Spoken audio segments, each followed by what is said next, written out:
So, jetzt freue ich mich schon auf den ersten Vortrag und auf Peter Höyng, den ich kurz vorstellen möchte. Er ist Professor of German Studies am Emory College of Arts and Sciences in Atlanta, Georgia. Zu seinen Schwerpunkten gehören deutsche Literatur und Kultur seit dem 18. Jahrhundert mit einem Schwerpunkt auf Österreich. Deutsch-jüdische Kultur seit 1750, Theorie und Geschichte des deutschen Theaters sowie Beziehungen zwischen klassischer Musik und Literatur.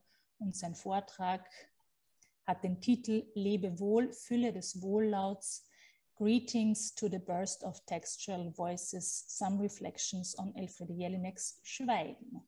Und damit übergebe ich an Sie. Ja, herzlichen Dank für die schöne Einführung.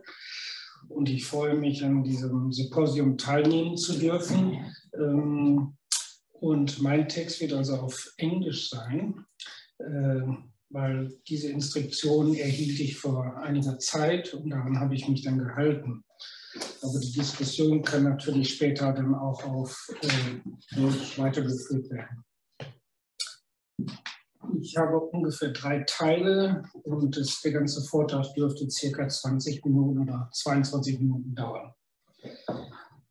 Also, Lebe, wohl, Fülle des Wohllauts, Greetings to the Burst of Textual Voices, Some Reflections on Elfreide Jelineks Schweigen. There are many pathways possible to reflect on Elfreide Jelinek's relationship to classical music. Some of my initial thoughts were to explore her long-standing collaboration with composer Olga Neuwirth, followed by an idea of rereading her autobiographically colored Die Klavierspielerin.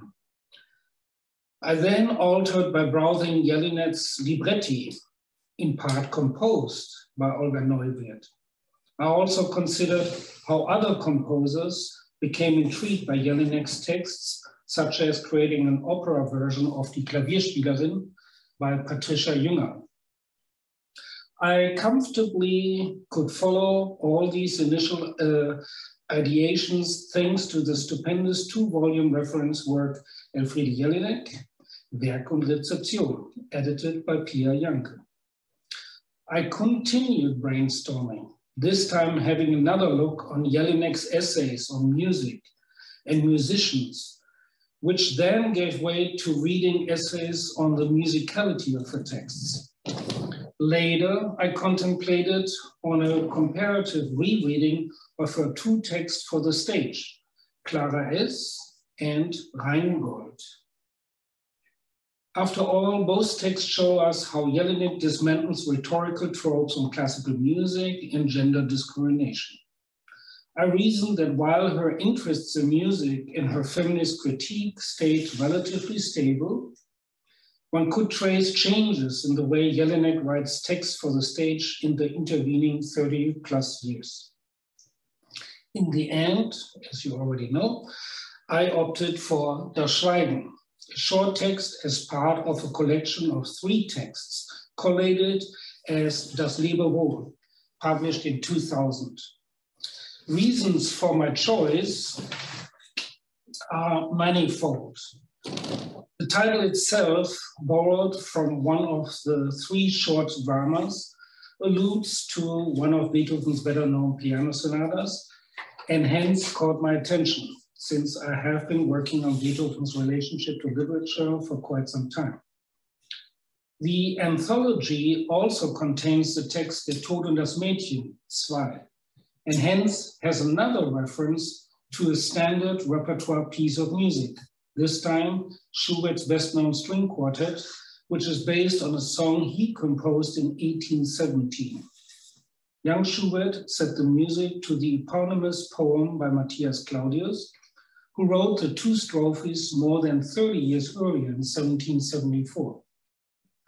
These diachronic borrowings and modes of circulations of music and text only continue when turning to Jelinek's Der Tod und das Mädchen 2, since it is one of the 5 so-called princess dramas and, as the title suggests, has a predecessor. In addition to Lebe, wohl, Der Tod und das Mädchen 2, the collection of these 3 small texts for the stage finally also presents a short text entitled Das Schweigen. In a word, all 3 of the so-called kleine Dramen offer A, a spectrum in regard to Jelinek's relationship to music, B, her confrontation with a musical heritage that continues to weigh heavily on her and contemporary Austria, and C, a paradigm for Jelinek's style of writing for the stage. There is also a heuristic reason for me on finally settling on Das Schweigen. It is, after all, a short text, no longer than 9 pages. Hence, it allows for close reading of the entire text, which otherwise can be challenging when trying to decipher or wanting to register the burst of competing voices in Jelinek's texts, for example, as in Rheingold. This was my introduction, and now I come to some of my first observations. From the aforementioned collation of printed database of biographical information on Jelinek's work, we learn some basic context for Das Schweigen. Ich zitiere, Jelinek verfasste Das Schweigen für das Theaterfest zum Abschied von Frank Baumbauers als Intendant des Deutschen Schauspielhauses Hamburg im Jahr 2000. Der kurze Text wurde für den Schauspieler André Jung geschrieben, der ihn auch bei der Uraufführung interpretierte. Der Text weist keine Einteilung in Szenen, Absätze oder Angaben zu Figuren, Zeit und Ort auf. Er spricht ein nicht näher bekanntes Ich und erläutert eine von ihm verfasste Arbeit über den Komponisten Robert Schumann. Zitat Ende. As many of Jelinek's texts, it is a meta-text. In this case, she wrote a continuous, uninterrupted text about the author and person Thomas Bernhard and his 1982 novel Beton, Concrete. In this novel, the narrator wishes to write the ultimate biography on the composer Felix Mendelssohn Bartholdy, only to realize that various circumstances prevent him from doing so. Zitat aus Thomas Bernhards Beton. Ich fragte mich währenddessen, ob es überhaupt einen Sinn hat, eine solche Arbeit wie die über Mendelssohn Bartholdy noch anzugehen. Einerseits, sagte ich mir, eine solche Arbeit anzugehen ist sinnlos. Andererseits sagte ich mir, du musst diese Arbeit angehen, koste es, was es wolle. Aber rechtfertigen allein die Vorbereitung von einem Jahrzehnt, denn so lange bereitete ich mich auf diese Arbeit vor, die Inangriffnahme einer solchen Arbeit, wenn man sich in einem solch total abgenutzten Zustand befindet, in dem ich mich befinde. The text snippet from Bernhard's novel is taken from the ending of the novel, but could easily also be found at the early pages or almost at any given time in the novel. After all, the narrator, throughout his interior monologue, ruminates about his inability to actually begin writing his Mendelssohn biography.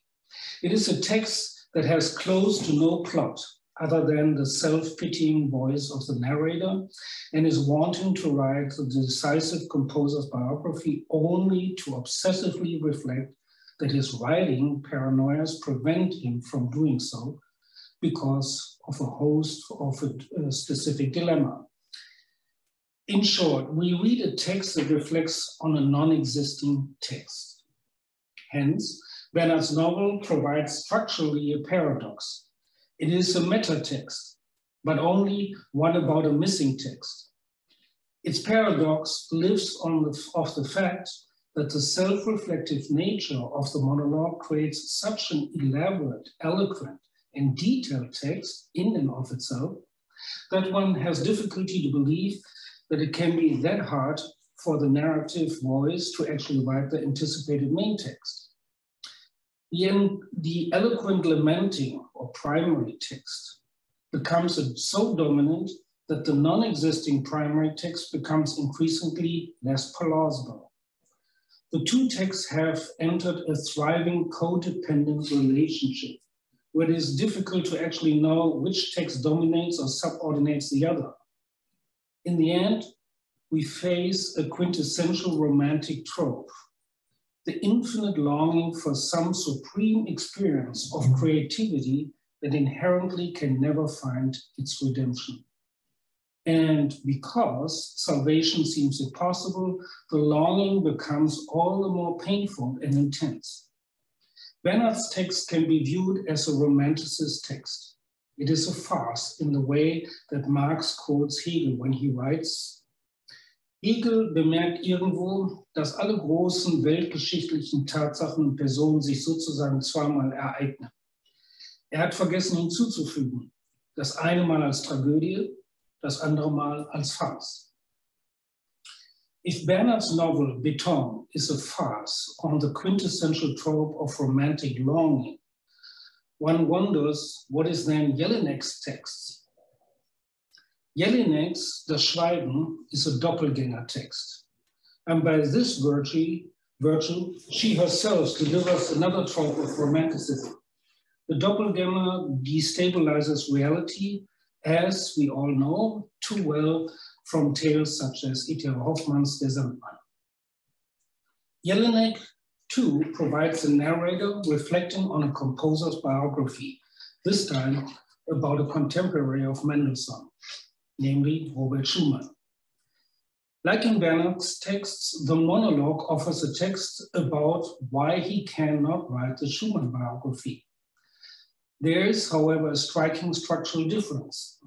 Whereas Bernhard's text offers a structural paradox for being a metatext, Elfreide Jelinek's monologue is in fact a real or full metatext, since it reflects on or parodies an existing text, that is, the novel by Thomas Bernhard. By imitating Bernhard's narrative structure as well as the topical content of his novel, Jelinek's text provides another kind of paradox. By doubling the reflection on the impossibility of writing, she creates a comment or secondary text that is in fact functions as a primary text.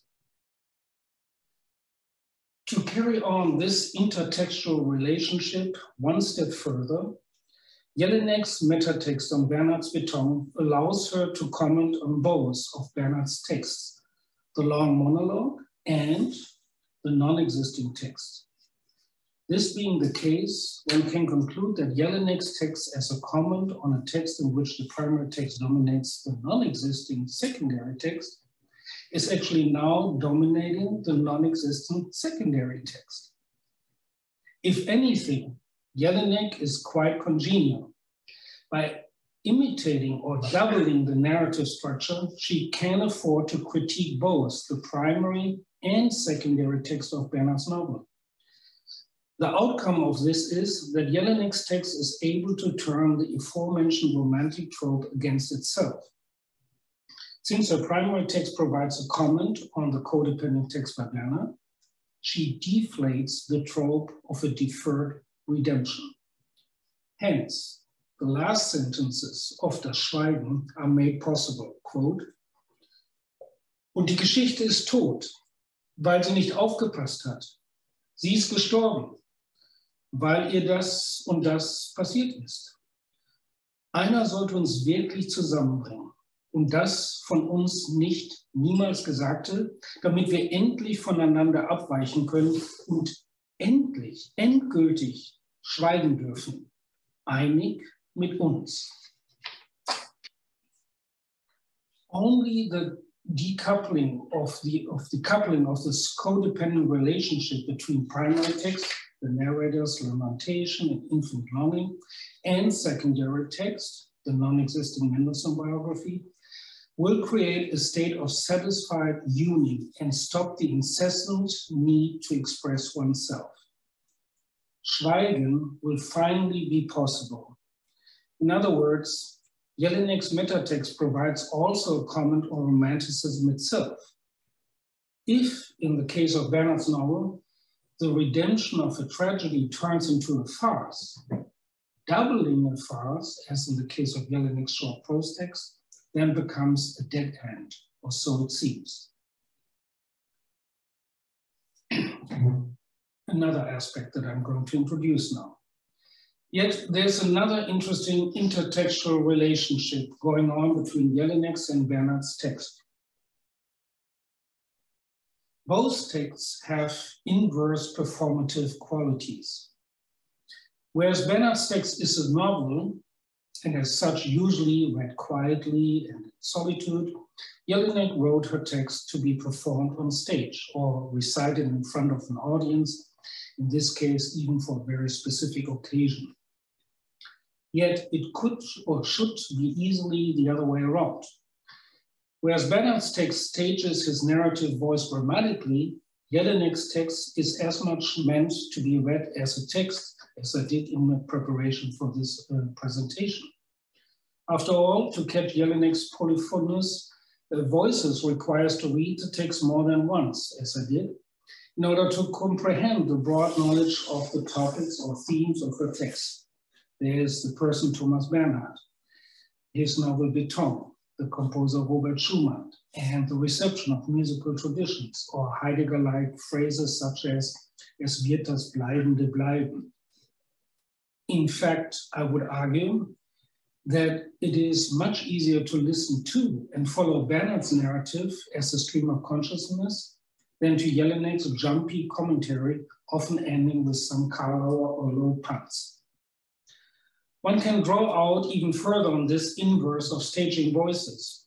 Bernhard's text actually begins with a proper or dense and overdetermined context of the narrator's life and his misery that will continue. From the first moment on, we learn a lot about specifics of time, place, and various people within the novel. Contrary to these specifics, Jelinek's voice begins out of nowhere, or so to speak, and lacks all specificity. Instead, the text opens with a general semi-philosophical questions. Zitat: Schauen Sie, wie kann der erwachsene, alleinstehende Mensch in seiner natürlichen Trägheit im Schreiben wirksam werden? As mentioned earlier, we can comfortably view Bernhard's monologues monologous novel as a farce, which furthermore implies its theatrical qualities. After all, a farce can be defined as a comedy that seeks to entertain the audience through situations that are highly exaggerated, extravagant, ridiculous, or absurd. Opposite to it, we can understand Jelinek's text as a generative commentary on another text in which a speaking voice is in fact represents a multitude of various voices. Her text, in fact, is so much stripped of dramatic traits that it's worthwhile to repeat the earlier quote.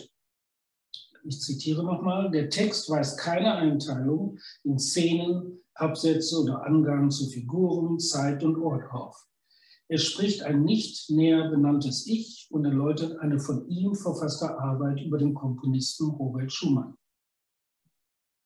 This being the case, I would like to argue that Jelinek's monologue is not as much an example of a post-dramatic theater as it is simply a meta text that can also be read out loud and by no means requires it to do so. The staging in the proper sense is literally not even asked for.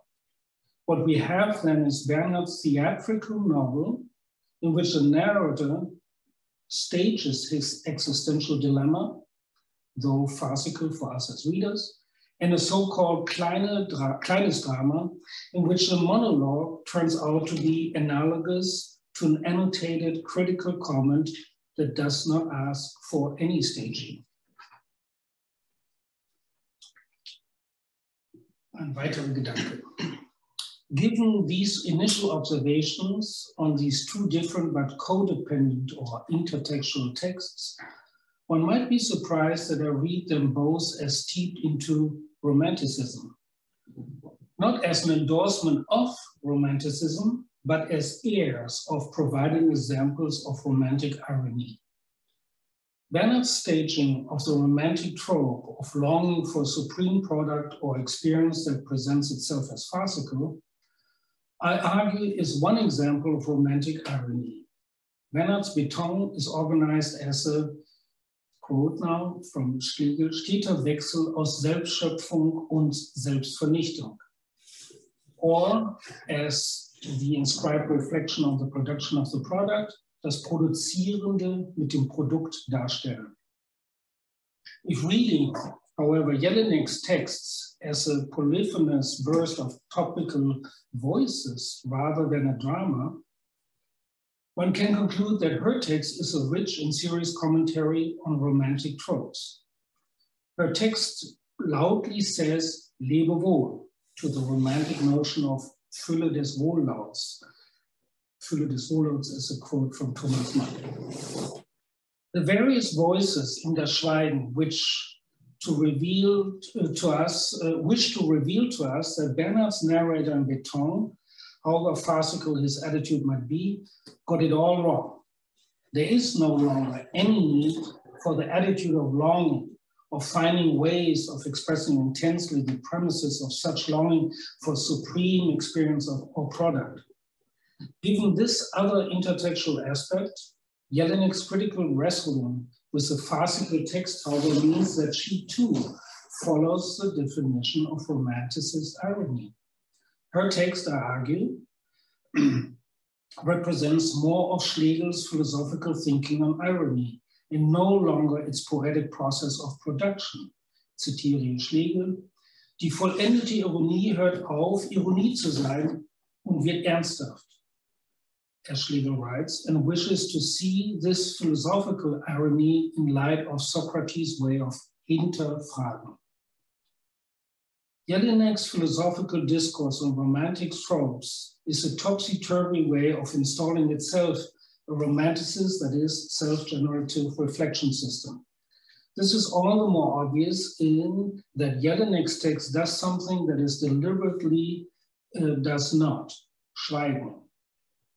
Instead, Bernhard's novel triggers in her the wish to speak out on it. She makes that clear in an interview in which she commented on the short intertextual text. Zitat: Ich halte Beton für einen der genialsten Prosatexte von Bernhard. Es geht nicht darum, ihn zu verarschen.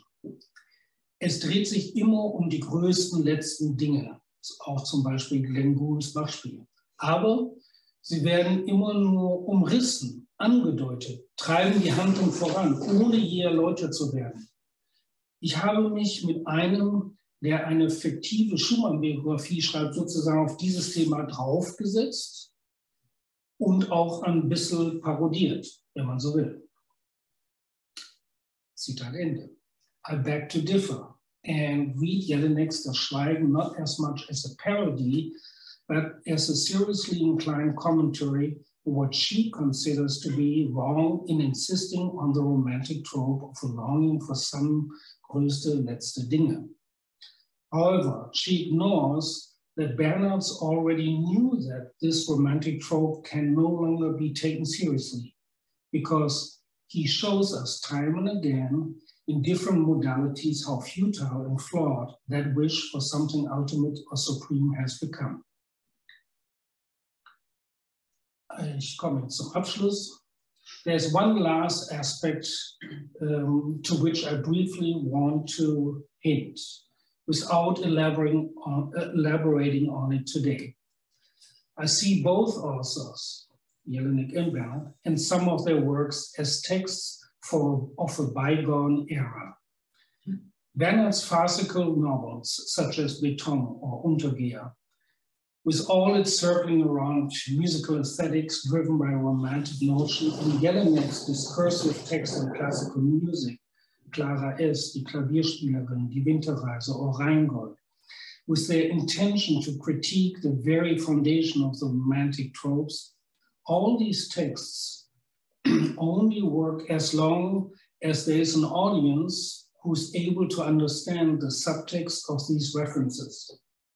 Yet I fear that this Bildungsbürgertum will soon be gone, and hence all of Bernhard circling around the end of romantic notions or the critique of this kind of circling will indeed be ending in nothing but Schweigen. Ein großes Schweigen. after which there will be silence.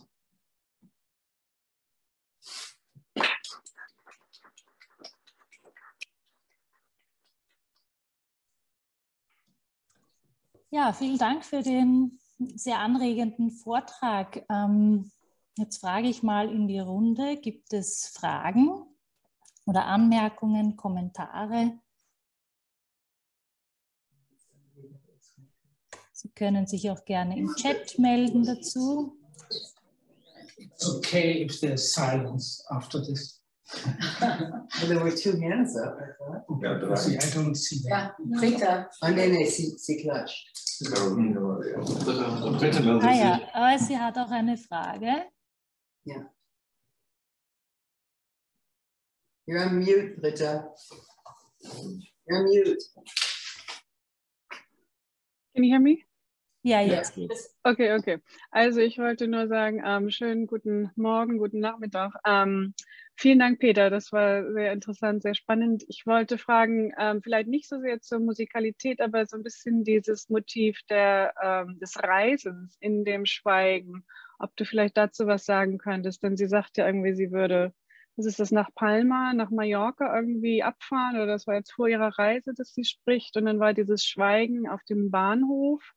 Und es ging aber nicht weg und ihre Schwester sollte kommen, aber die kam jetzt nicht.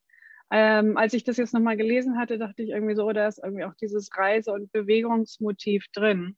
Und dachte dann irgendwie bei Schumann, ob das eben auch also ein Teil des Musikalischen irgendwie mit einwebt. Aber ich war mir da jetzt auch nicht sicher. Ich dachte, vielleicht kannst du dazu nochmal was kurz sagen. Danke. Also, Dankeschön. Habe ich das richtig verstanden? Du hast einen Text gelesen von ihr über das Schweigen? Nee, in dem Text das Schweigen. Genau, okay. Da sind also verschiedene Passagen drin, Verstehe. wo es irgendwie um dieses Reisen geht, um diese Bewegung eben, wo sie eben auch sagt, dass sie jetzt irgendwie auf dem Weg nach Mallorca ist und vorher noch was über Schumann schreiben wollte. Und dann ist es aber gar keine Schrift geworden, sondern ein großes Chaos auf ihrem Schreibtisch oder so. Und ihre Schwester sollte kommen. Und jetzt steht eben an dem Bahnhof steht dieses Schweigen und geht nicht weg. Was ist das Zitat? Hier steht, weil dort, wo sein Zielbahnhof wäre, das blöde Schweigen jetzt steht und nicht abhaut. Ich glaube, es hat eine Panne und keiner fährt's weg, indem sich die Schrift mir verweigert. Also dieses Schreiben irgendwie als nur Teil einer Bewegung und auch und ich weiß nicht genau, ob es da eine Verbindung gibt, vielleicht zu Schumann und seiner Musik oder zu anderen Musikstücken, wo es eben auch dann um Reisen geht. Ja, also es geht eher um Thomas Bernhard.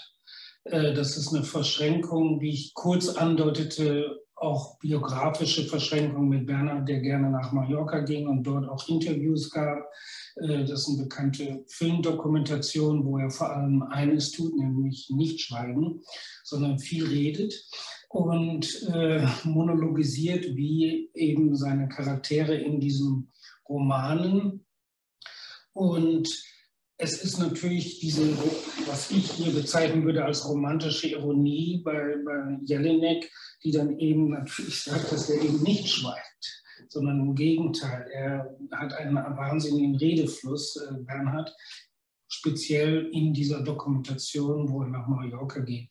Also es werden Referenzen zu Bernhards zu seiner Biografie gegeben und das Ganze wiederum verschränkt mit dem Roman Beton, denn die ganzen sozusagen Referenzen zu Schumann sind so austauschbar, wie schon bei Bernhards Beton mit Mendelssohn alles austauschbar ist. Es geht fast nie weder um Schumann noch um Mendelssohn, sondern mehr, was ich versucht habe herauszuarbeiten, dieses Kreisen darum und Desavouieren, dass man sozusagen noch einmal dieses romantisierte Übererlebnis irgendwie installieren kann. Okay, vielen Dank. Und also meinst du denn auch, dass das tatsächlich so ein bisschen, also weil es ja aus der Ich oder weil da ein Ich drin ist in dem Text, dass das tatsächlich auch dann Bernhard reflektiert, also dass das irgendwie sein Ich sein könnte, oder ist das dann, wessen Ich ist das? Können wir das zuschreiben? Ja, es changiert ja bei ihr. Also das ist ja nicht wie ich gesagt habe, es fehlen ja sozusagen die Spezifika einer Figur. Das kann zum Teil, ist es wie bei Bernhard, ja, kann aber auch im nächsten Moment dann jemand wieder anderes sein. Also das ist ja immer dieses Verschränken, oder was ich gestern gesagt habe mit dem Klangraum. Es kommt ein Satz, wo man denken kann, aha, das könnte jetzt Bernhard sozusagen sagen, dann wieder sozusagen ein Kommentar von Jelinek dazu, was Bernhard denkt oder denken könnte. Und im dritten Moment kommt dann schon wieder ein Metakommentar von Heidegger, der dann auch wiederum persifliert wird. Also das ist ein ewiges sozusagen, ja, was wir sonst nur Textfläche nennen. Ich würde es eher Klangraum nennen. Dankeschön. Mhm.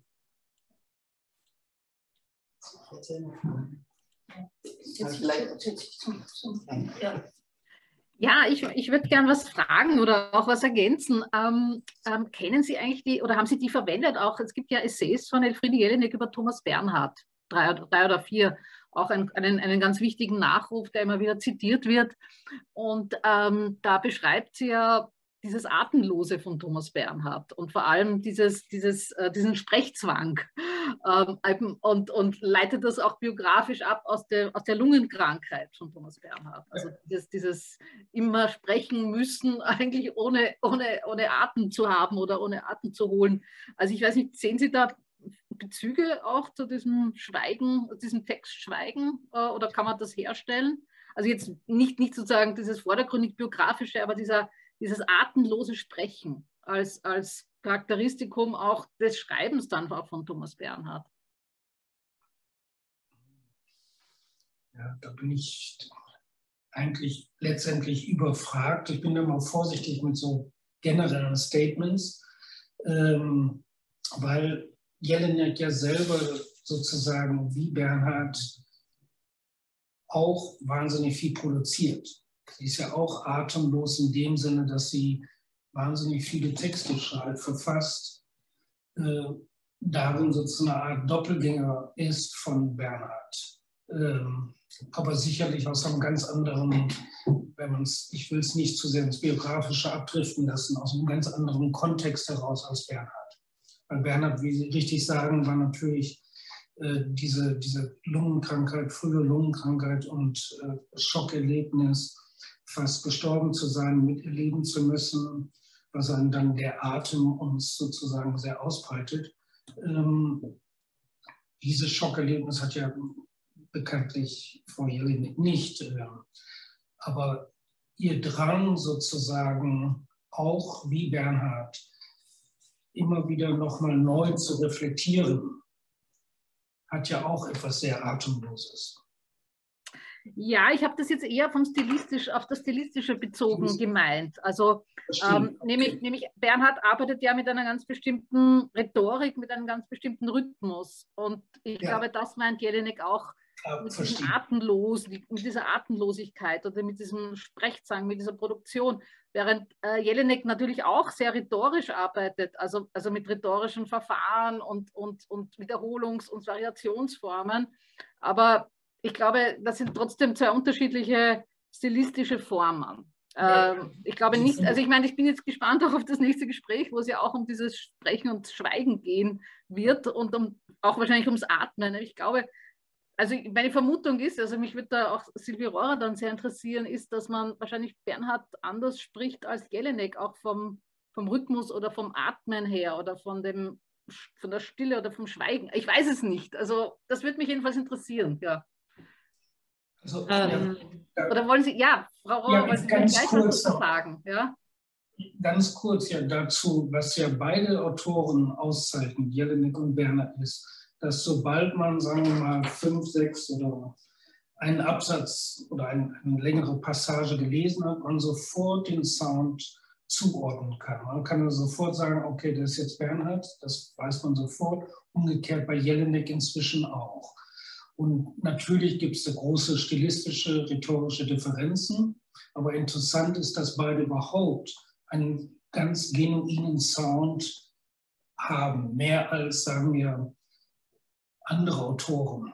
gibt ja viele, die mir sofort einfallen, aber bei den beiden fällt auf jeden Fall auf, dass sie ihre eigene Klangqualität, Rhythmisierung der Sprache haben.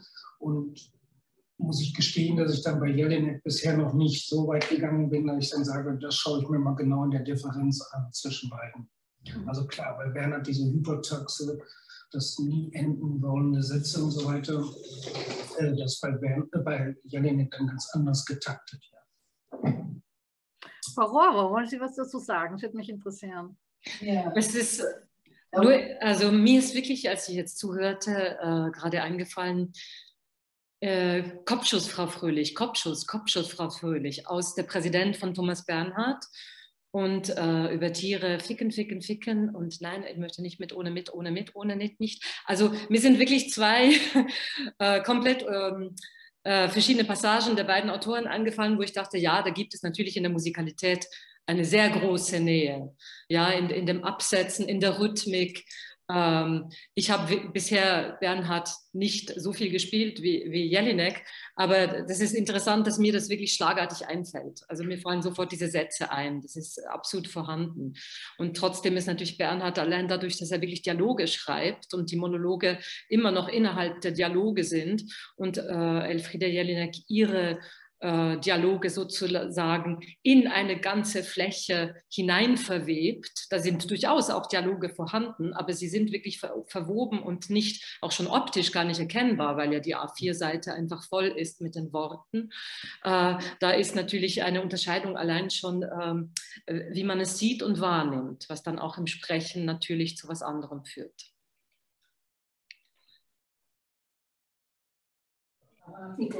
Okay. Yeah, I mean, I have to say I haven't read either of those texts. So I'm coming at this, you know, just from what you've said, Rita.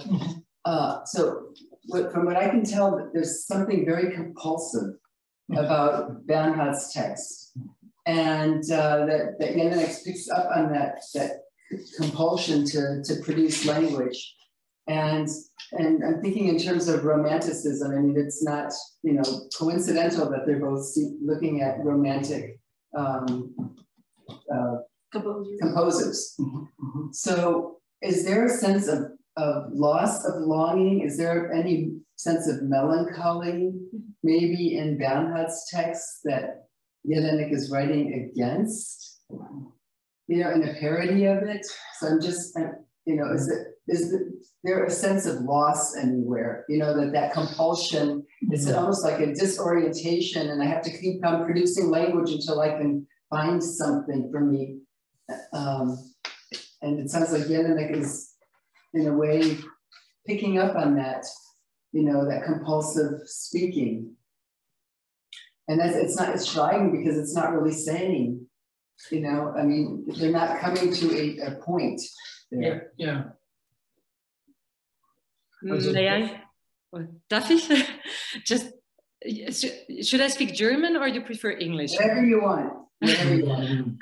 It's just my association about, as you say, I don't have the specific wissenschaftliche background, but when I was first studying Jelinek, and I read, of course, this point of her biography where she started writing when she, as a young woman, stayed for 1 year at home and without going out. And to me, it was very interesting and important as an actor to know this fact, because the language and the speaking and